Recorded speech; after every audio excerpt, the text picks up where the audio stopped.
Hi, welcome to the Wise Owl Knits podcast. I'm your host, Cheryl Beckrich, and today I'm going to continue my series on going pro in the knitting design business. Today I'm specifically going to talk about how I put the pattern onto paper, make it look nice, make it so that it's easy to follow, that everything makes sense. And I always start with a basic pattern template. Today I'm going to show you really how I do it, and I've recorded my screen as I was writing, so you're mostly going to see screen recordings today. And I've sped it up a little bit because in reality there's a lot of starts and stops when I'm doing this, just interruptions of daily life. So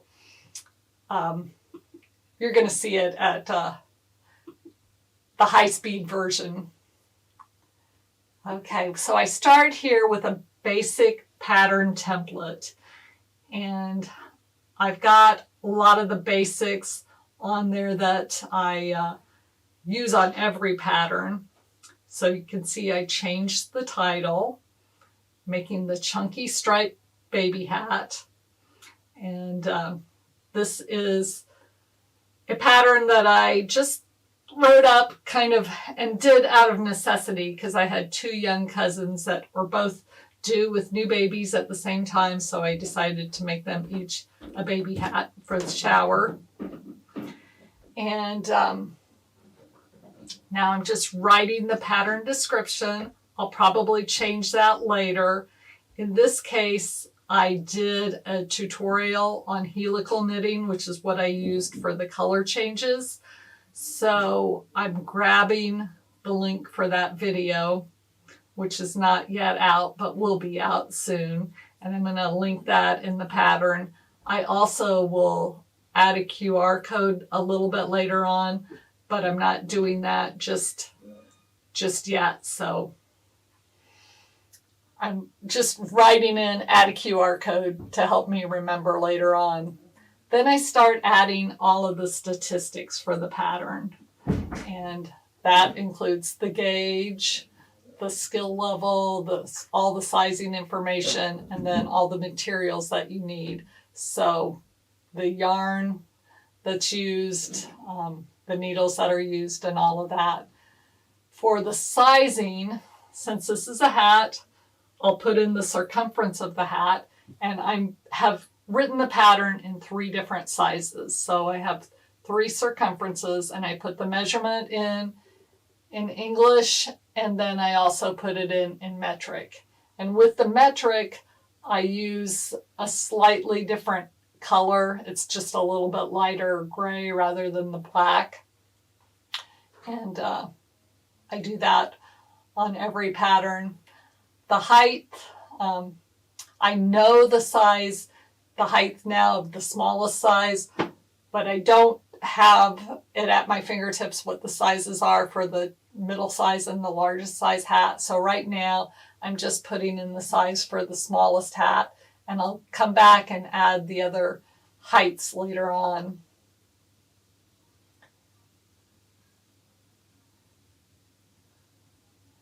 We'll skip on down to the materials, and I get a lot of that information directly off the ball bands. And so I've got all of the yardage, the ounces, the grams, the meters, the yards, and the colors that I use. And of course, the makeup of the fiber.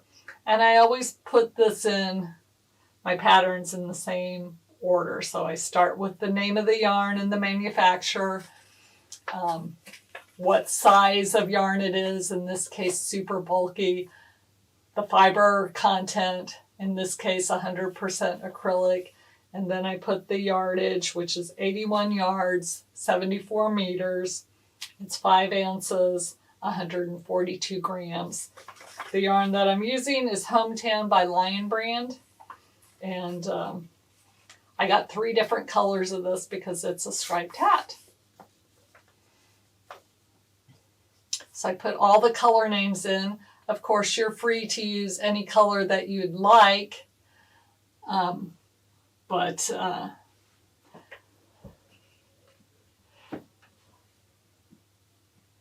of course, you're free to use any color that you'd like, but I put those in just so that you can, if you want to duplicate it exactly, you know exactly what I used. Then I go on and put in the sizing of the needles. I used a 32-inch circular needle to do magic loop on these hats.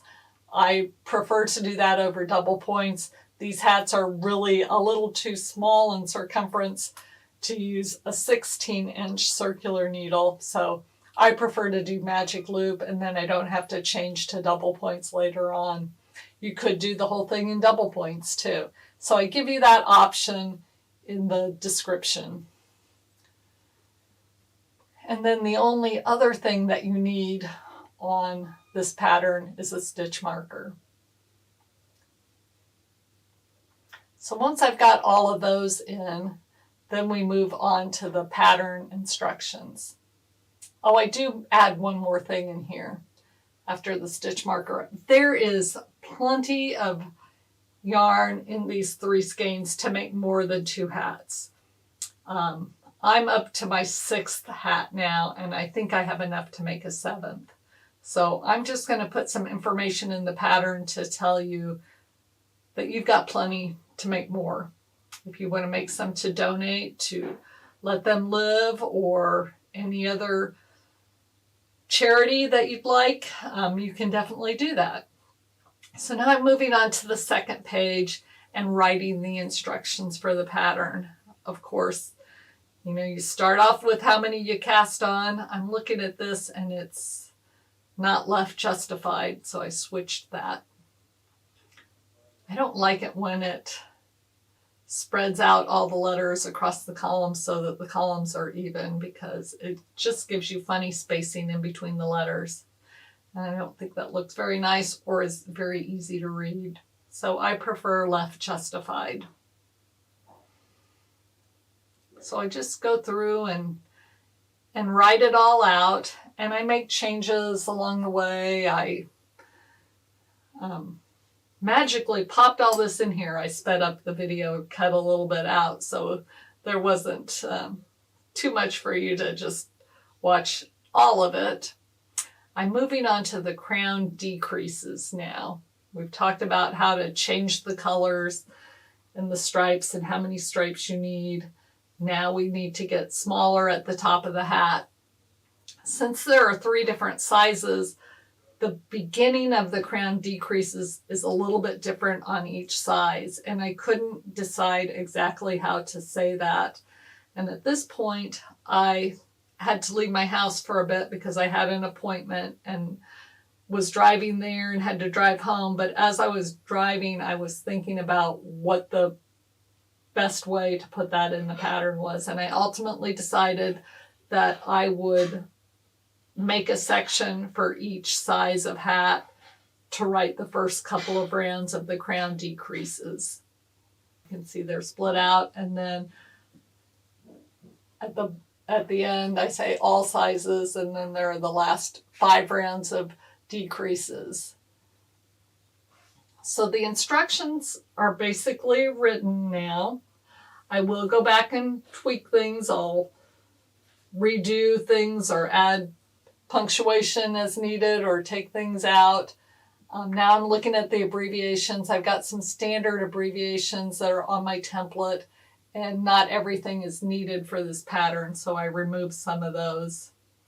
And now I'm looking at everything and thinking maybe this pattern could all go on 1 page rather than 2 pages. So I'm kind of looking at the spacing of everything, and I'm adding in the height of the different hats sizes now too. But I'm thinking maybe I make the font smaller on everything, including the title, so that I can fit it all on 1 page. With InDesign, you can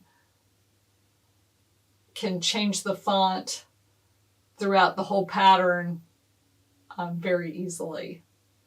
So if I decide, I had it in size Franklin Gothic book size 11 and I changed it to size 10. So that's makes it easy to change the whole thing all at once. I'm moving the description up. I'm not sure that I like it there. I'm scooting that over so I have room for a QR code. And I'm making the gray box a little bit smaller because I think I'll move the abbreviations up front. And I kind of made a mistake when I was copying and pasting because I use a PC at work and a Mac at home, and there's a different button for copy and paste. So that's what happened there. I don't know if I like the abbreviations there in that box with the black border. I think that looks a little funny, but I haven't decided what to do about that yet. I'm going to try and move the pattern instructions up to the front, and I'm going to make that a bit smaller. And then we'll copy and paste it and put it on the front.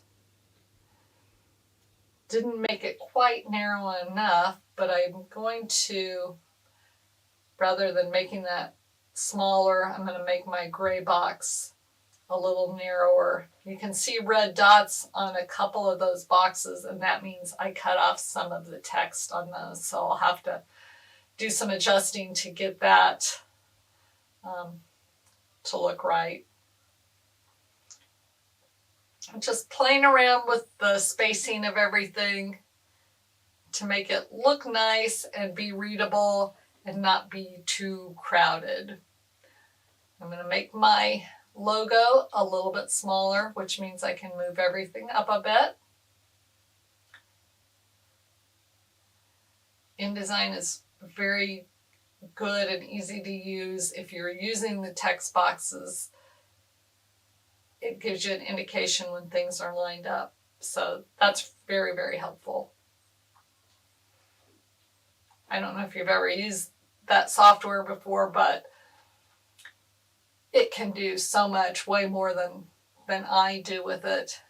But it's a little bit of a steep learning curve. It took me a couple of years before I really felt comfortable with it. And I started using it on patterns, and then I ended up using it at work for the church bulletin too, and it really is great. So I use it every week on the bulletin and quite often on patterns, so I'm pretty adept at using it now.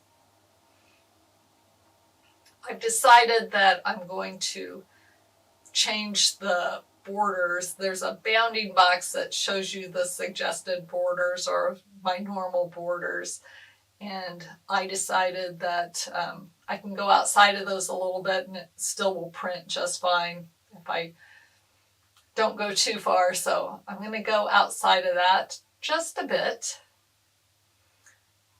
The box that I'm looking at right now is the copyright information, and I have that just in a size 8 font at the bottom. And then I'm moving this other box, which is more of a description of my business, and it's got my website information and a little bit about Wise Owl Knits. So I want to have that on the front page too. So I'm just kind of playing around with how everything works. Still don't like how that abbreviations box looks, and I'm going to make a change and put it inside of the gray box. So I'm going to move it over, and then I'm going to remove the border on the abbreviations box and then line it up with everything else. So then I can make my information about Wise Owl Knits go all the way to the all the way across the page. And I'm just kind of playing with the font size on that to make it look nice, but also look different than the rest of the information on the pattern.